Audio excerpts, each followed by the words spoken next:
Welcome folks. Today I was going to be telling you a little bit about what I discovered. This old $25 parts carburetor I have had some issues with too sloppy a linkage for the fast idle cam here.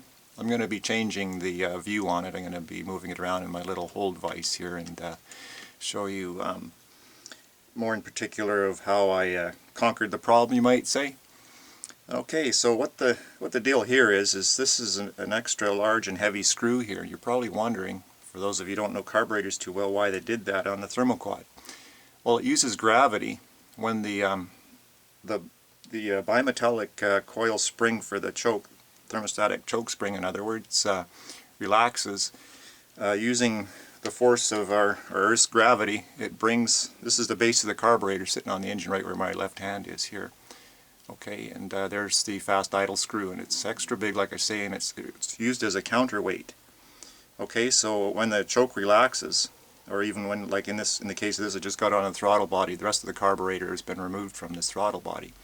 Not even considering but what I was trying to say was with the thermostatic choke coil connected, this will not drop unless that's relaxed. Okay, so when the engine's warmed up, this is what it'll do. It'll slowly come down here. Just got to move a lever here, it's not all connected up properly, but when you're on your first start there, it's way up there when the engine's cold. You kick it and it goes usually to the second step and brings this fast idle speed or high idle speed when it's cold and the choke is on. This will gradually come down as the thermostatic coil spring starts to warm up and relax. So this will come down. Now here's the issue. This has to move freely on its own. The weight of that fast idle screw there has to be able to move freely in both directions, and I've got this thing backed off so it won't be contacting the steps, the different speed steps on the fast idle cam here. So this has to move freely up and down. With that said, that's what has to be done. But at the same time, I've noticed this one had a bit of, maybe it was that way from the factory, too loose sideways, okay? And if it's too loose sideways, what'll happen is that screw could miss or just start to wear prematurely, because the end of that little screw, there's a little turn diameter on the end of it. It should contact the each of the steps on the fast idle cam lever right in the center. Now, what happens is when this big heavy spring for the primary throttle shaft starts to exert force backwards on that screw, it'll tend to want to push to one side.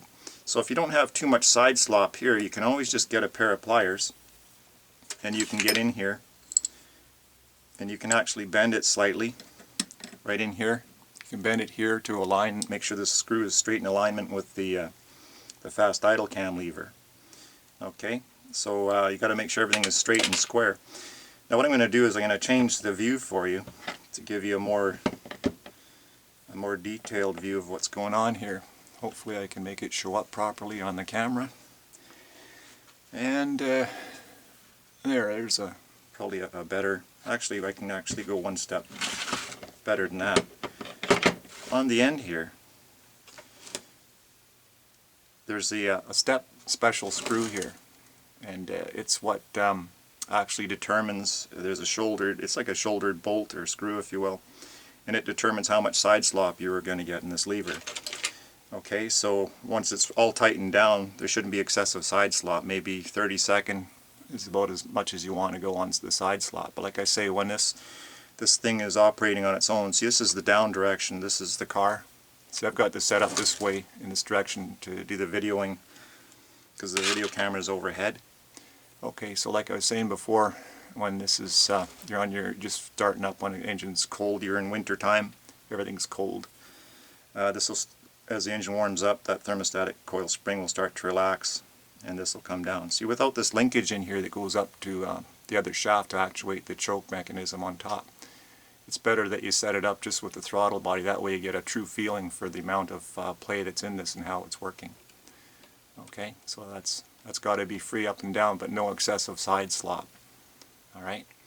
Another important thing is I noticed there's a little bit of a rubbing mark on my side of my float bowl. There's a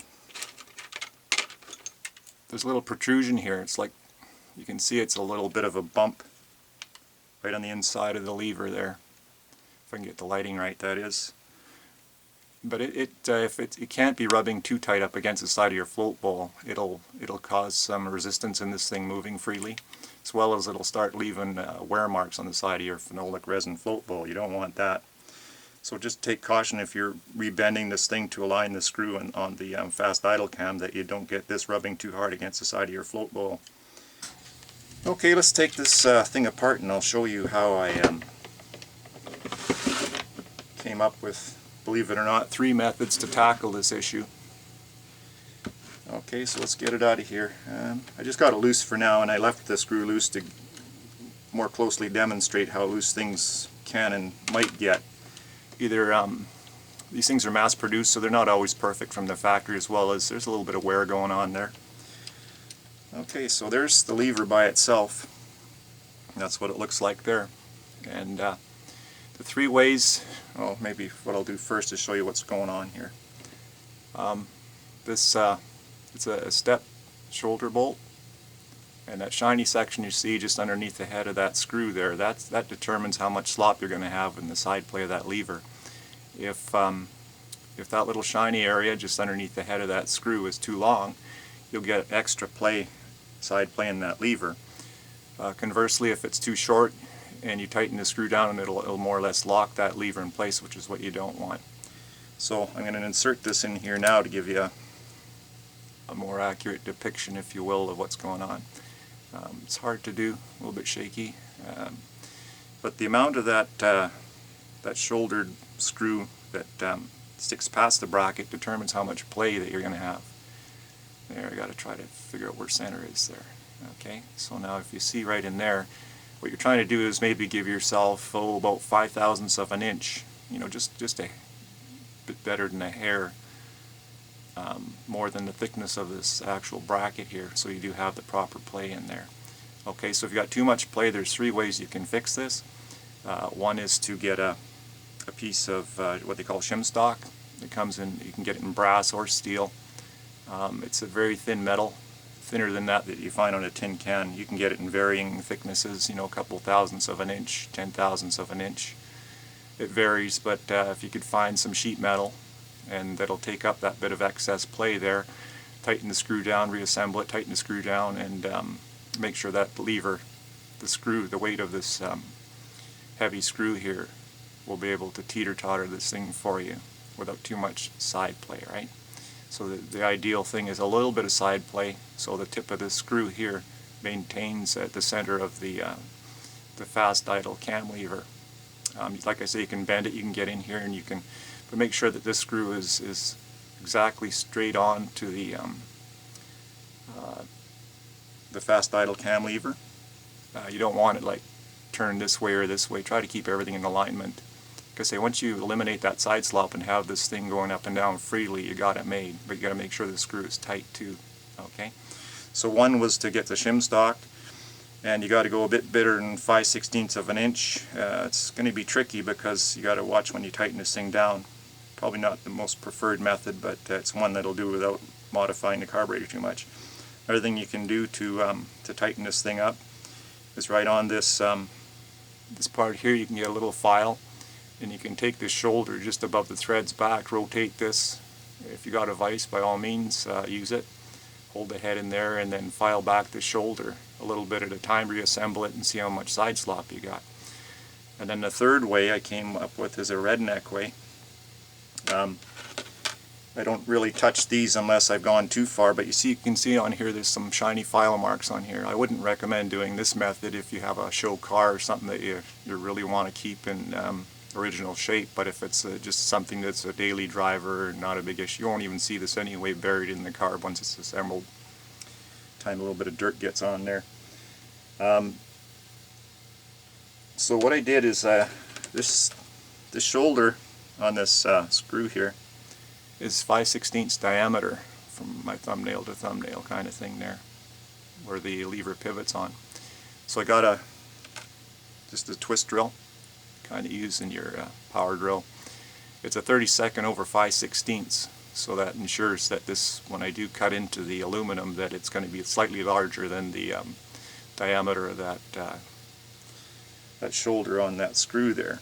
So I'll show you what I do here. Actually, for this angle here, go into where that screw goes, and then just by hand. You can wear gloves if you want. If you don't want to scratch, some of these drills can be sharp, so put some gloves on. Myself, I don't. And get in there, and you just turn it by hand with some light pressure, and you'll see a shaving coming off of the aluminum. Now what I'll do is I'll set it up this way for you. And then you can see right in here, this is where this lever fits right in here like so, in behind the rest of the linkage, and lines up with that hole. And that's the screw that goes through the whole thing and into the base of the throttle body. It screws in right into that threaded hole. So now by counter boring it, if you will, mind you, it's going to have a bit of an angle on it because the drill it's got about a 118-degree point on it. Is just to get in there like so, move the levers. I've removed this, there's an E-clip on the back of this lever. You can take the whole thing out, there's an E-clip on this end too, and you just swing it out of the way. That gives you access to this hole where that shoulder bolt or screw goes. Just get the drill, go in there like so, and turn it lightly. You might have to go like a screwdriver and turn it, and watch the shavings as you're coming off of there, and go a little bit at a time, a little bit of a shaving. You got to watch, you might upset the edge there, you get a little bit of a file. And you just take off if it left any burr up there, otherwise that'll interfere with the lever. Then you just reassemble this thing again, and then you test for, it's got to be a free drop with the weight of that screw and gravity right there. It's teeter-tottering right on that hole there, right? It's got to be a free movement, you can't have any binding whatsoever. Okay? So that's the redneck way of doing it, and if it's a carburetor that you treasure, I wouldn't recommend this way, but it's a third way that I can show you how to address this problem. Now if you go in too far like I did, because this is the first time I've ever done this kind of a deal on here, it was I got a file, and I filed down. There's actually, these things are pressed, they're not really flat to begin with. So file both sides, make it nice and flat and true if you can. Take it down, thousandths of an inch at a time by the time you file a little bit, and then reassemble it. Make sure there's no burrs anywhere. And then when you got that thing dropping freely and not too much side play, and the screw is done up nice and tight, you don't want it backing off on you in operation. Once that's tight and you get all those clearances right, then you're good to go. But that's what I've come up with on this particular video here. Just something I would put in the set in case you have a problem with yours being too loose. Either it was, because they're mass-produced, like I say, and they're not going to make, medical precision instruments for a carburetor. It's only going to be sold for, $300-400, whatever it is, when they're new. So there's my take on what to do there. But when you're using this drill, make sure you probably wear gloves, especially a newer drill. They're pretty sharp here, and if you slip, you could cut yourself a bit. Get some leather gloves. Excuse me. And just go in there and slowly rotate it, just like a screwdriver, and watch the shavings. This drill just has to be slightly larger in diameter than the shoulder on that screw I was showing you. But that's what I've come up with. I got this one actually working quite well. By the time I filed this down and took it apart a few times, I actually got the thing to work really well. And then all you have to do, you don't want to file any excess off of this surface on the throttle body itself, because that's an actual locator for the alignment of this lever to begin with. So if anything's out of alignment, you'll have to bend things and try to get things all squared up the best you can. And so there you have it, and that's the reason that there's this big heavy screw on there.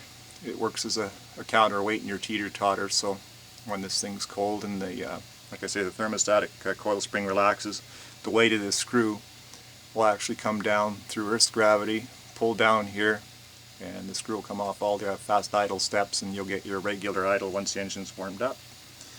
So if there's any questions as to what I've done here, feel free to leave a comment or two below. I'm more than happy to answer them. I usually answer anything that's posted, reply within a day or two, unless extenuating circumstances arise. So take care, folks, and have yourself a nice day. Bye for now.